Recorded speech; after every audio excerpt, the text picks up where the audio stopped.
Sean todos bienvenidos a este canal de filosofía. Soy el profesor José Cruz, soy filósofo mexicano y es un honor poder compartir estas consideraciones, estas configuraciones sobre el tema de la filosofía que ya hemos visto haciendo un poco de reminiscencia platónica, es decir, volver a recordar. Vimos ya el periodo de los presocráticos, el periodo antropológico. Vimos también ya lo que es el periodo antropológico con Sócrates, los sofistas, y ahora vamos a ver el periodo ontológico, es decir, el estudio sobre el ser que es el mundo, el hombre, Dios. Y este autor, este filósofo se va a llamar Platón. Pero me gustaría hacer una pequeña advertencia. Es imposible reducir todas las ideas de este filósofo, porque es muy vasto. Sus 36 obras, pues no se puede prácticamente determinarlo en un solo video. Por ello, esta cápsula va a describir lo más detallado, lo más importante en el ámbito educativo, en el ámbito filosófico, de lo que fue el propio Platón. Por ello les recomiendo, si pueden ahondar un poco más, si quieren, les recomiendo las obras de Frederick Copleston en Historia de la Filosofía, editorial Ariel, que es uno, para mí, es uno de los mejores libros que se haya escrito sobre la introducción a la filosofía. Está también el propio Ramón Chirao, con Historia de la Filosofía. Está también el concepto de el propio Real de Antiseri, Historia del Pensamiento Filosófico y Científico. Eso también puede ser realmente relevante. La editorial Salvat también sacó tomos, y hay uno por ahí, del propio Platón, donde se detalla con mayor profundidad. Pero espero que esta cápsula sea también un aspecto pedagógico desde la filosofía. Bien, Platón nace en el siglo IV antes de Cristo. Vemos también que en el mundo ateniense se va dando diferentes fenómenos. Ahorita vamos a ver la guerra del Peloponeso. Precisamente Platón en el 427 nace y muere en el 347 antes de Cristo. Dentro de la filosofía se conoce como el periodo ontológico o el periodo ático. Bien, Platón realmente no se llamó así, su verdadero nombre fue Aristócles, que así se llamaba su abuelo paterno, pero ya su propio maestro de gimnasia llamado Aristón Argivo fue el quien le cambió el nombre a Platón. Esa palabra significa espaldas anchas. Pues bien, yo creo que se conoce más este personaje por su sobrenombre que por su verdadero nombre. Bien, el propio Platón nació en Atenas. ¿Qué pasaba en Atenas en ese tiempo? Había dificultades, como todo proceso social, siempre hay guerras, y por ahí se va a ver ya cuando veamos en su momento a Jorge Guillermo Federico Hegel, del siglo XVIII, el filósofo alemán, se va a llevar a cabo, al igual que Johann Fichte, el concepto de la dialéctica, tesis, antítesis y síntesis. Guerra, paz, es como una constancia en la sociedad. Bien, la guerra del Peloponeso empezó en el 431 y terminó en el 404. Lamentablemente Atenas es derrotada por los espartanos y en Atenas, como siendo dominada, se impone el régimen de los 30 tiranos. Y ya pues las cosas ya no siguieron su rumbo común y generó muchas dificultades. Bien, eh, su padre, bueno, la familia de Platón fue adinerada, tenía dinero, tenía recursos, por lo tanto, este joven, que al principio se dedicó a la poesía, pues no tenía dificultades económicas, tenía todo para, precisamente, para volverse un gran político, pero no lo hizo. ¿Por qué? Ahorita lo vamos a ver. Bien, su padre de Platón se llamó Aristón, fue descendiente de Codro, el último rey de Atenas. Se pensaba en efecto que Aristón, padre de Platón, pues tenía una descendencia de realeza. Por ello ya ahora vemos por qué eran ricos, tenían esclavos, tenían una casa enorme, como se conoce ahora de este tiempo, pero pues no tenían pues, tantas carencias, que en su momento lo vivió el propio Sócrates. Sócrates fue pobre. Bien, su madre del propio Platón se llamó Perictione. Perictione era nieta de Drópidas, que era hermano de Solón. Ahorita vamos a ver esta descendencia. Y también Perictione era hija de Glaucón, de Calescro, padre del tirano Critias, ¿no? El propio Glaucón era hermano de Calescro, padre del tirano Critias. Critias perteneció eh, al régimen de los 30 tiranos.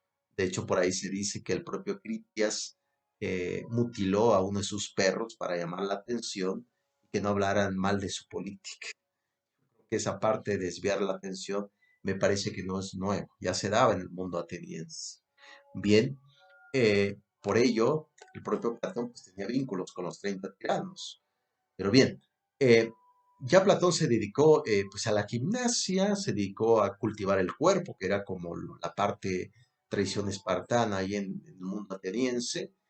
Luego se dedicó a la poesía, cosa que no lo hacía tan bien, no le salía tantas motivaciones de versos, de prosa, etcétera. Y a partir de los 20 años, en el 407, conoció a este filósofo que andaba por el ágora haciendo filosofía, filosofando. Muy bien dijo el filósofo alemán llamado Federico Nietzsche. Él decía y se preguntaba, ¿cómo podemos filosofar? A martillazos. Pues bien, el propio Sócrates andaba por la calle haciendo y ayudando a los otros a parir las ideas. En ese mundo conoce el propio Platón a Sócrates y se enamora de la filosofía. Ahí vemos precisamente una vocación distinta a lo que él pensaba ya ser desde la poesía hacia la política. Deja ese camino y se dedica a la filosofía. No fue nada más ese evento, ahorita lo vamos a ver.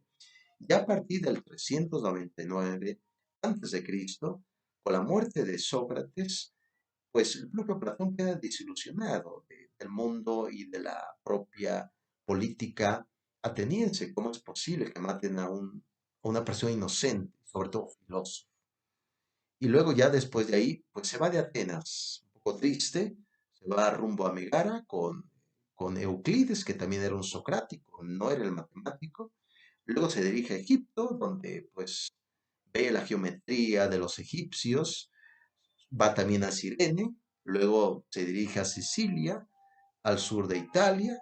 eh, Precisamente se cuenta que por ahí fue también a ver un poco donde había estado Empédocles, ¿no? En el monte Etna, el volcán Etna, ¿no? Supuestamente Empédocles había caído ahí, etcétera, ¿no? Son como tradiciones filosóficas.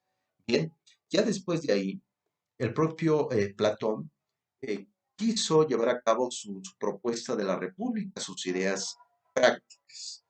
Bien, consigue a un estudiante para darle clases particulares, pero él no era cualquier estudiante. Era un tirano llamado Dionisio I de Siracusa. Él pensó, si llevarle la idea de filósofo rey iba a ser una forma como sus ideas se iba a llevar a la práctica, porque prácticamente era entre el mundo de las ideas y el mundo práctico. Eran dos mundos distintos que ahorita lo voy a explicar. Bien, ahí el propio Platón conoce a Dion, que era el yerno del tirano.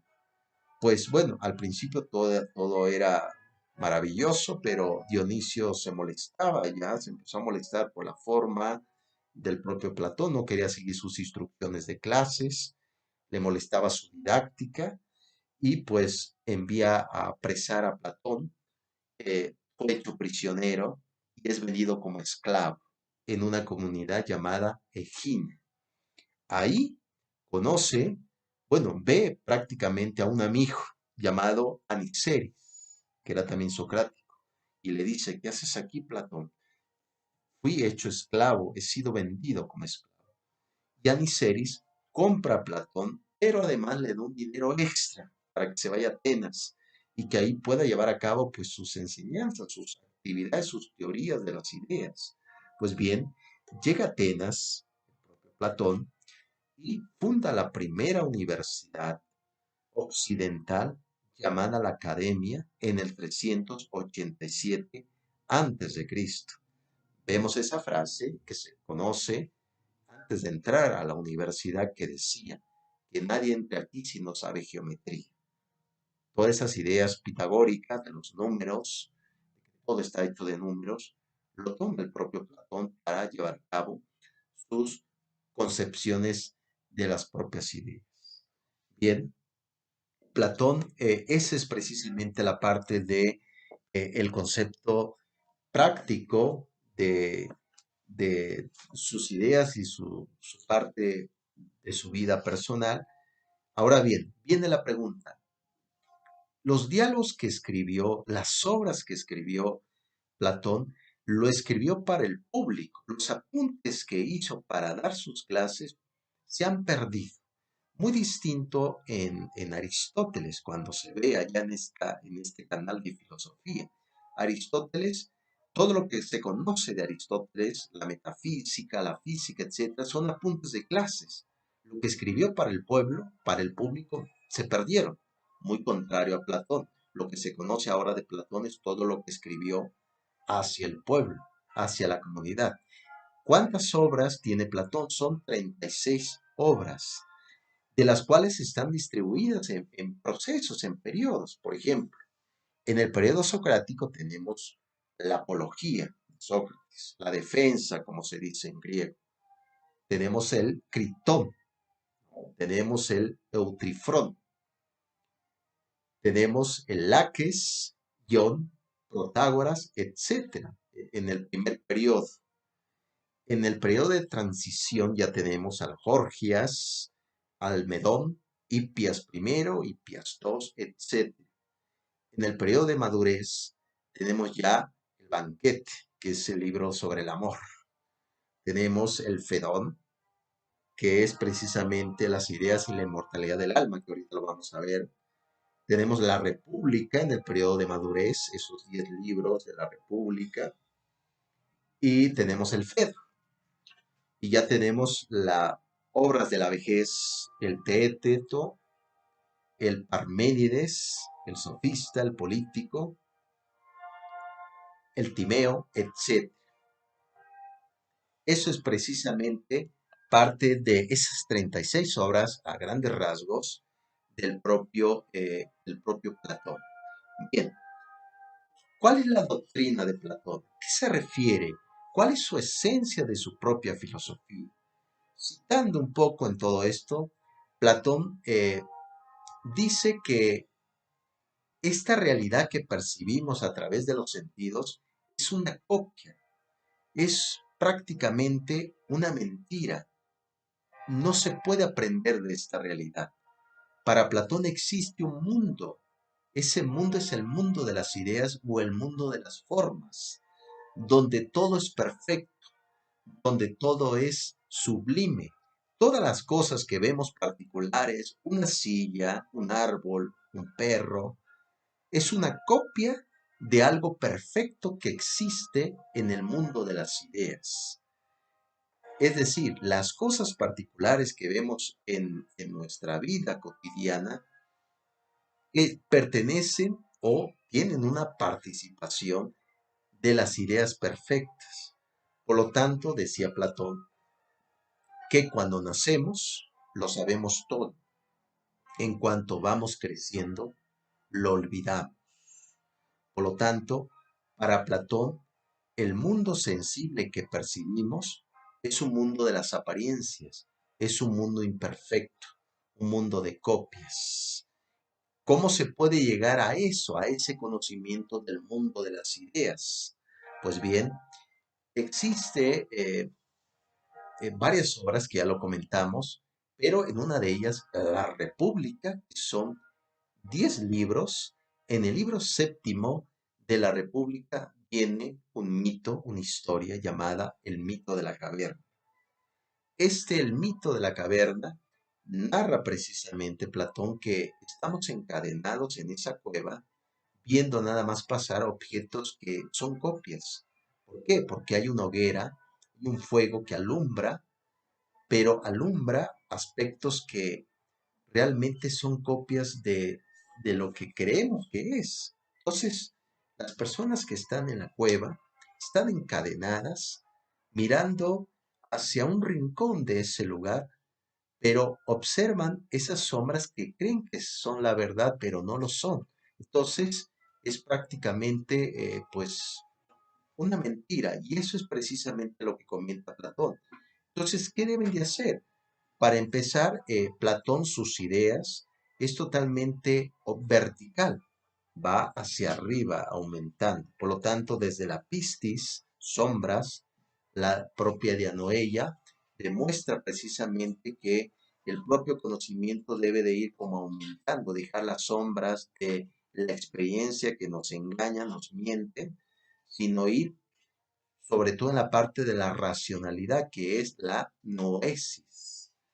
Eso es precisamente lo que marca el propio Platón en el propio mito de la caverna. Por lo tanto, cuando alguien se desata de esas pasiones, de esas cadenas, sale de la caverna, pero sale y de repente le pega el sol y pues no puede ver, pero ya poco a poco se va acostumbrando. Ese sol pertenece al concepto raciocinio de la racionalidad. Por lo tanto, para Platón, no se viene a aprender al mundo, no se viene a aprender de las cosas particulares, porque son copias y son fraudulentas. Entonces, ¿cómo se aprende? Ah, dice Platón, como el alma eh, ha ido haciendo mentepsicosis, eso lo toma de los pitagóricos, ha ido reencarnando en muchos cuerpos, ya conoce la verdad. Por lo tanto, ¿qué viene al mundo? No viene a aprender, sino viene a recordar lo que ya sabe. Platón toma de los pitagóricos el concepto y también del propio Orfeo el concepto de la metempsicosis, la transmigración de las almas. Por lo tanto, ¿qué debe de hacer? El maestro, decía Platón, debe de buscar en el interior del estudiante algo que ya sabe, acompañarlo para que él mismo obtenga y adquiera el aprendizaje. Este tema lo va a retomar el propio San Agustín de Hipona con el Magíster, con el propio Adionato. Bien, eso es lo que dice Platón. Platón pensaba que el alma es inmortal y está en otras vidas cometió totalmente un pecado y fue condenado a la materialidad, pero condenado también a un cuerpo. Pues bien, Platón pensaba que el cuerpo es la cárcel del alma. Por eso conocemos, vemos que estaba justificada la esclavitud en el mundo griego. Platón tenía esclavos, el propio Aristóteles, porque realmente, pues, como el cuerpo es la cárcel del alma, pues no importa el cuerpo. Ahora sabemos ya en el nivel educativo, filosófico de nuestro tiempo, es que también se debe de cultivar el cuerpo, cuidar el cuerpo, porque es precisamente donde está el depósito del conocimiento y de la dignidad de la persona. Bien, el propio Platón pensaba del alma que era prácticamente inmortal, de ahí hay como categorías del alma, irascible, racional, va como subiendo desde la parte vegetativa hasta la parte racional, ¿no? Desde lo concupiscible hasta la parte ya de pensamiento. Pues bien, eso es precisamente lo que es la teoría de las ideas. Platón divide el mundo en dos partes, el mundo sensible y el mundo de las ideas. El mundo sensible no aprendemos nada, es pura copia, pero en el mundo de las ideas ahí está depositado todo el conocimiento. De hecho, Platón llevó toda una teoría prácticamente del concepto de la educación, toma parte de las ideas de la propia educación espartana, y él pensaba que un niño cuando nacía estaba descompuesto, por eso debería de envolverse en ropa para evitar que no se moviera. Ahora sabemos que Platón pues se equivocaba, un niño necesita interacción, vínculos para poder llevar a cabo el desarrollo de su propio aprendizaje. En el tema de Estado, en el tema de la República, Platón propone en esos 10 libros de la República, nada democráticos, propone que el rey filósofo debe de gobernar el más apto, ya los guerreros se deben de dedicar pues a cuidar la propia ciudad y los artesanos al trabajo. Pero llega el propio Platón a decir cosas también extrañas que violentan la dignidad del presente. Él dice que los niños que nacen lo toman del mundo espartano, que tengan cierta debilidad física, anormales, entre comillas, deben deben de morir. Entonces vemos que como que fue el inicio de un estado totalitario en Platón. Muy bien lo va a comentar el propio Karl Popper en su libro La sociedad abierta y sus enemigos, donde dice que Platón fue un enemigo de la sociedad abierta. Ustedes me dirán si realmente Platón fue así, pero sin duda él generó mucha incertidumbre en su tema de el mundo de las ideas. Ya para finalizar, la pregunta es, ¿dónde está ese mundo de las ideas? Lo que sí tenemos realmente posible es el mundo de la experiencia, el mundo del empirismo. Los sentidos, pues yo puedo decir que un aspecto es caliente, es frío porque lo toco, lo percibo, no es posible que sea una copia. Eso es precisamente parte también de su perspectiva platónica, educativo, epistemológico. ¿Qué pasa si no se sale de la caverna? Pues te quedas ahí. Yo creo que un poco de pesimismo en las ideas de Platón. Bien, eso fue Platón, resumido a grandes rasgos. Espero que sea de ayuda. Y pues me dio muchísimo gusto estar en esta cápsula filosófica con todos y nos veremos más adelante para ver qué pasó con uno de los estudiantes de Platón llamado Aristóteles, dónde estuvo, qué hizo y qué pasó con Alejandro Magno. Muy bien, les deseo lo mejor y hasta pronto.